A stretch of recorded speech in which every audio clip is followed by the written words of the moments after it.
Hello বন্ধুরা, আমার নতুন একটি ভিডিওতে আপনাদের সবাইকে স্বাগত জানাই। তো আজকে আমি আপনাদের সামনে নিয়ে চলে এসেছি একটা নিরামিষ পনিরের রেসিপি, যেটার নাম আমি নিজে থেকেই দিয়েছি ভেজ মাসালা পনির।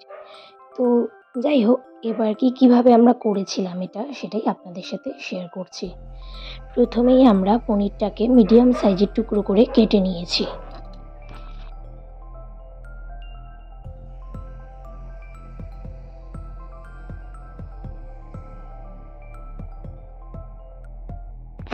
এবার দেখুন, টমেটোটাকে আমরা ছোট ছোট টুকরো করে কেটে নিচ্ছি।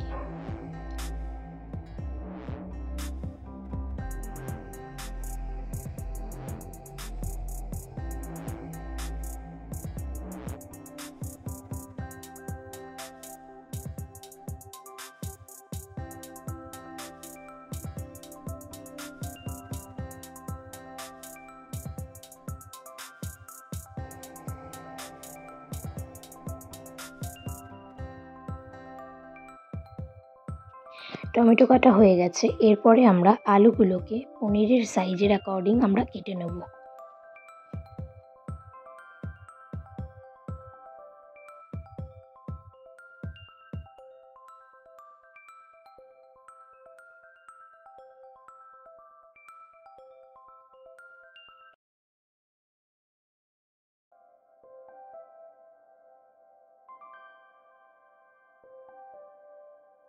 পনির আপনারা যে মাপের কাটবেন, আলুও সেই মাপেরই কাটবেন, তাহলে দেখতে সুন্দর লাগে। এবারে ভাজা মশলা, মানে যেগুলো আমরা তৈরির জন্য মশলা নিয়েছি, সেগুলো হলো হলুদ, নুন, চিনি, লঙ্কার গুঁড়ো, ধনের গুঁড়ো, কাজু বাদাম, ঘি আর কিছু গোটা মশলা যেমন মৌরি, জিরা, এলাচ, জয়িত্রী, গোটা গোলমরিচ, দারচিনি আর টক দই আর আদা, কাঁচা লঙ্কা কুচি ছোট করে, ধনেপাতা কুচি, কাসৌরি মেথি আর শাহি গরম মশলা আমরা এই রান্নায় ইউজ করব। প্রথমেই আমরা টমেটোটাকে মিক্সার গ্রাইন্ডারে দিয়ে পেস্ট করে নেব।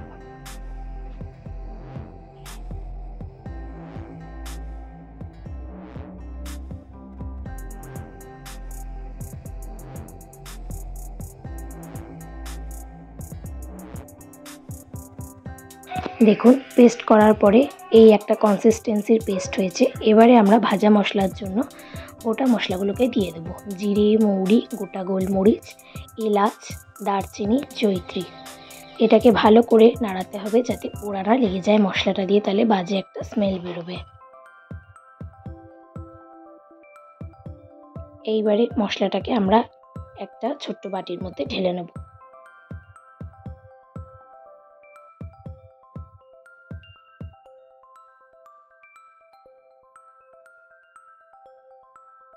এবারে কাজু বাদামগুলোকে আমি তেলে হালকা করে ফ্রাই করে নেব, যতক্ষণ না এগুলোর মধ্যে লাইট ব্রাউন কালার আসছে।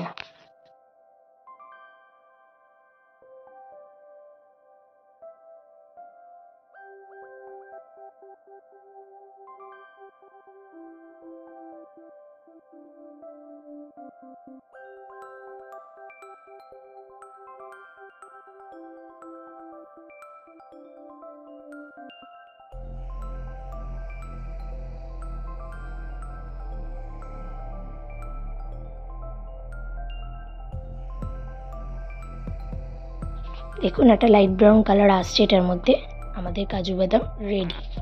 এবারে আমরা এটাকে একটা বাটির মধ্যে ঢেলে নেব। এবারে মিক্সার গ্রাইন্ডারের মধ্যে সেই ভাজা মশলা আর কাজু বাদামটাকে একটু জল দিয়ে পেস্ট করে নেব, যাতে তার কনসিস্টেন্সিটা এরকম আসে।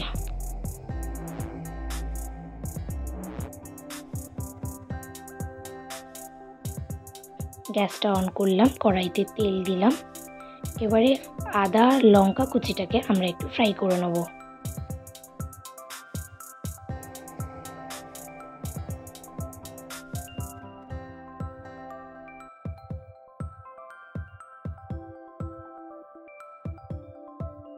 কেটে রাখা পনিরগুলোকে ওই তেলেই একটু ফ্রাই করে নিচ্ছি। আমি এর মধ্যে হলুদের গুঁড়ো আর নুন একটু অ্যাড করেছি।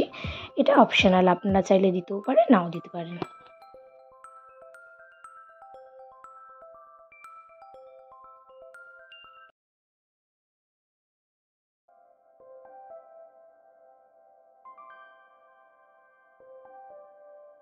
দেখুন পনিরগুলো ভাজা হয়ে গেছে। এবারে আমরা সেই তেলের মধ্যেই আলুগুলোকে ভেজে নেব।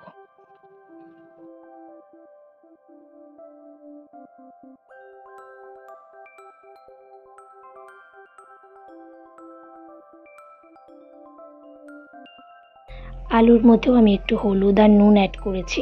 আপনারা দিতেও পারেন, নাও দিতে পারেন। আমি দিই কারণ যাতে কালারটা ভালো আসে।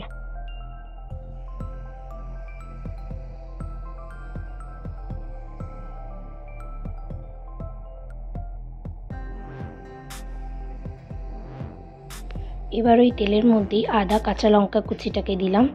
তারপরে আমরা এর মধ্যে অ্যাড করে নেব আমাদের পিউরি করে রাখা টমেটোটাকে।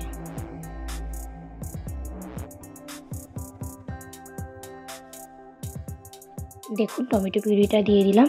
এবার একটু নাড়াচাড়া করব।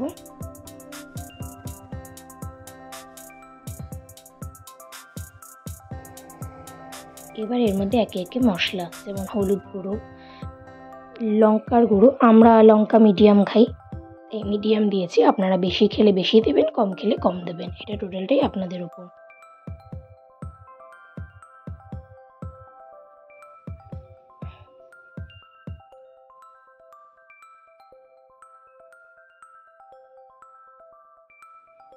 এবার একটু ভালো করে নাড়াচাড়া করে নিলাম।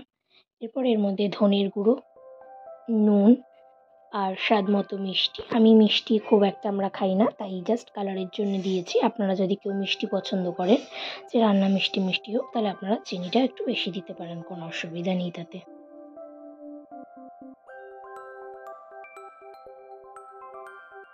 দেখুন নুন দিয়ে দিলাম।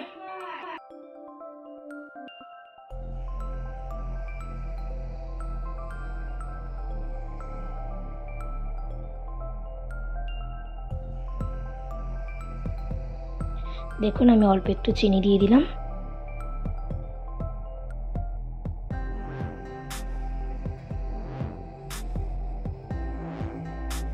এবার মশলাটা নাড়াচাড়া করে একটু কষবার জন্য ঢাকা দিলাম। মশলা কষা হয়ে গেছে। এবার এর মধ্যে আমরা আলুটাকে দিয়ে দিয়েছিলাম, আর বেটে রাখা যে মশলাটা করেছিলাম সেটা আর টক দই অ্যাড করে ভালো করে একটু নাড়িয়ে নিলাম।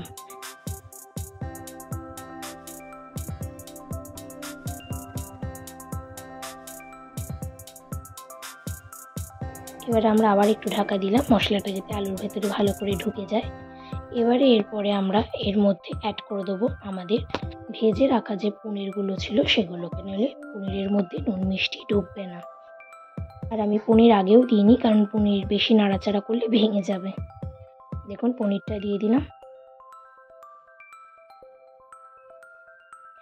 এবারে আমরা ভালো করে পনির আর আলুটার সাথে মশলাটা মাখিয়ে নেব।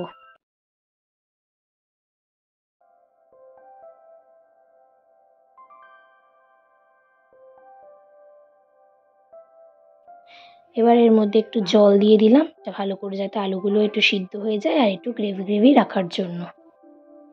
এরপরে এর মধ্যে একটা দেখুন গরম মশলার গুঁড়োটা দিয়ে দিলাম। এবার এটাকে একটু ভালো করে নাড়াচাড়া করে নেব।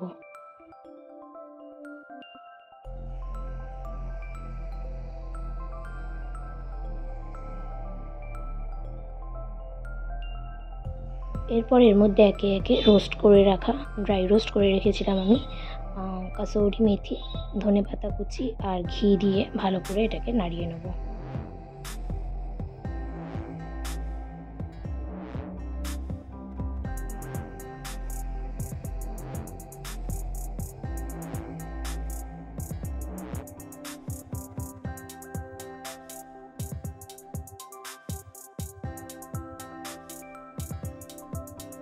নাও আমাদের পনির বাটার মশলা, মশালা পনির আমাদের রেডি।